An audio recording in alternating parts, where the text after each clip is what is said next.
Após a Coreia do Norte e a Rússia assinarem um pacto de defesa mútua, inédita e histórica, desde a Guerra Fria, na última visita de Vladimir Putin a Pyongyang, a Coreia do Sul disse em 20 de junho que consideraria enviar armas, sem especificar quais, para a Ucrânia, uma grande mudança política.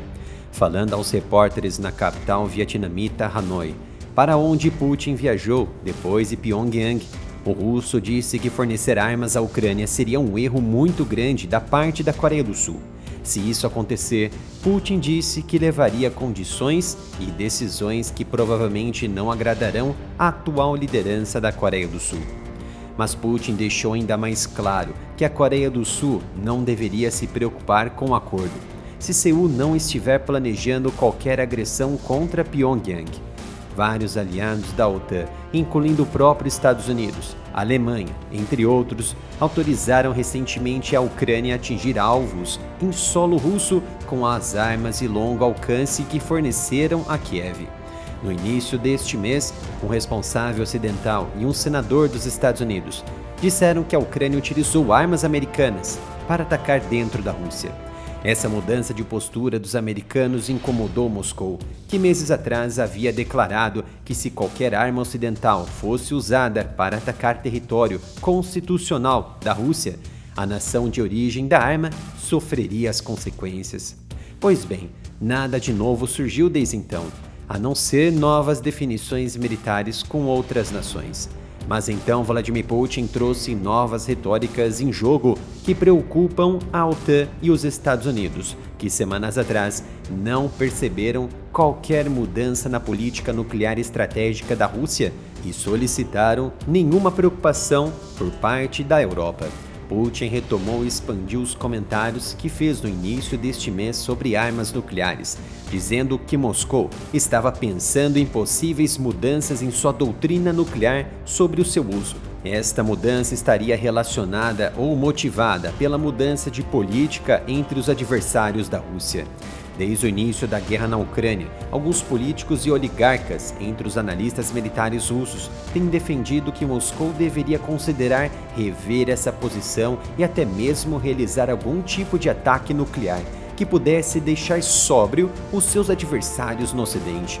Putin disse aos jornalistas que a Rússia estava pensando em mudar a sua doutrina porque os seus potenciais inimigos estavam trabalhando em novos elementos relacionados com a redução do limite para o uso nuclear. Essa decisão estaria então relacionada com novos desenvolvimentos americanos? Sim. Segundo Putin, estão sendo desenvolvidos dispositivos nucleares explosivos de potência extremamente baixa e existem ideias circulando nos círculos de especialistas no Ocidente de que tais meios de destruição poderiam ser usados. No entanto, Putin disse que não havia nada de particularmente terrível nisso, mas a Rússia precisava prestar atenção nesse ponto. O presidente não especificou ao certo quais são esses dispositivos, mas as informações são compatíveis com os últimos desenvolvimentos de testes e também de equipamentos que se tornaram operacionais nos Estados Unidos e as novas decisões políticas dentro da OTAN sobre esse tema. Inclusive publicitado por Jens Stoltenberg recentemente, que disse que as armas nucleares dos membros da OTAN deveriam estar de prontidão e retirar algumas ogivas dos seus armazéns. Mas o que Putin está pretendendo mudar na doutrina nuclear russa? Na loja oficial do área militar, você encontra mais de 70 itens em camisetas, canecas e outros produtos por um preço acessível e de alta qualidade. Acesse umapinca.com/área militar. Cada produto é feito aqui no Brasil e quando você compra, você ajuda o meu trabalho em trazer mais análise e informações para vocês. A doutrina existente da Rússia afirma que ela pode usar armas nucleares em resposta a um ataque nuclear ou no caso de um ataque convencional que represente uma ameaça existencial ao Estado.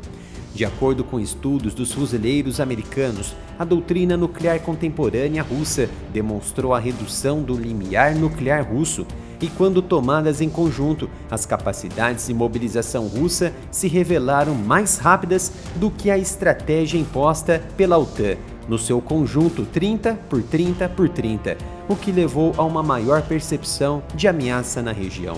Além disso, no decreto de Putin, lá em 2020, existem declarações que proclamam que a política de dissuasão nuclear russa visa defender e assegurar a soberania e integridade territorial da Rússia e dos seus parceiros no caso de um conflito armado, impedindo a escalada de ações militares e concentrando-se que o culminar do conflito armado esteja em condições que favoreçam a Rússia.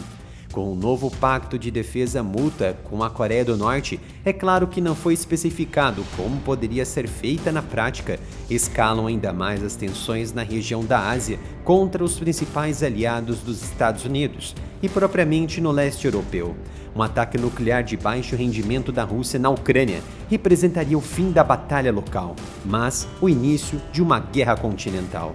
Este é um esforço dos russos para usar a ameaça da escalada nuclear para contrariar as capacidades convencionais americanas.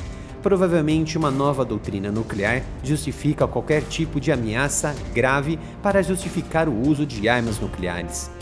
Desde o lançamento da sua invasão em grande escala da Ucrânia em fevereiro de 2022, algo que ele classifica como uma operação militar especial para garantir a própria segurança da Rússia, Putin tem falado frequentemente sobre o tamanho e a potência do arsenal nuclear da Rússia e advertiu o Ocidente de que corre o risco de um conflito global se aprofundar com a guerra.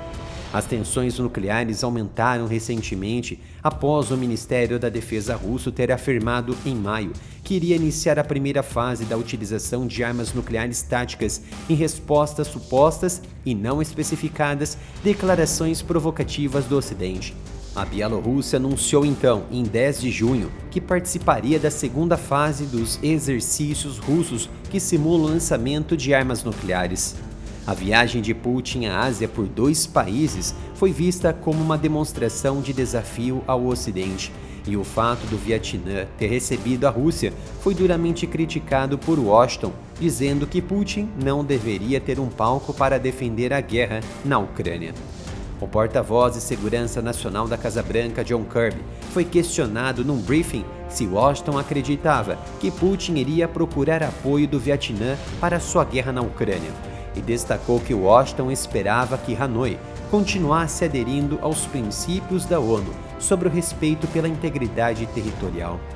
Hoje, os Estados Unidos são o principal mercado de exportação do Vietnã, e a última viagem de uma autoridade do Departamento de Estado americano se acreditava que reafirmaria o apoio dos Estados Unidos a um Vietnã forte, independente, resiliente e próspero, e ressaltaria o forte compromisso dos Estados Unidos na implantação da parceria estratégica abrangente Estados Unidos e Vietnã, o que poderia evitar uma parceria com os russos no futuro. Mas não foi o que aconteceu. Após o área militar sofrer penalizações no YouTube por apresentar análise e a verdade sobre geopolítica e guerra, criei um novo canal, o Analytics, e ultrapassamos a marca de 10.000 inscritos. Então conto com a sua presença, se inscrevendo e ativando as notificações para apoiar o meu trabalho.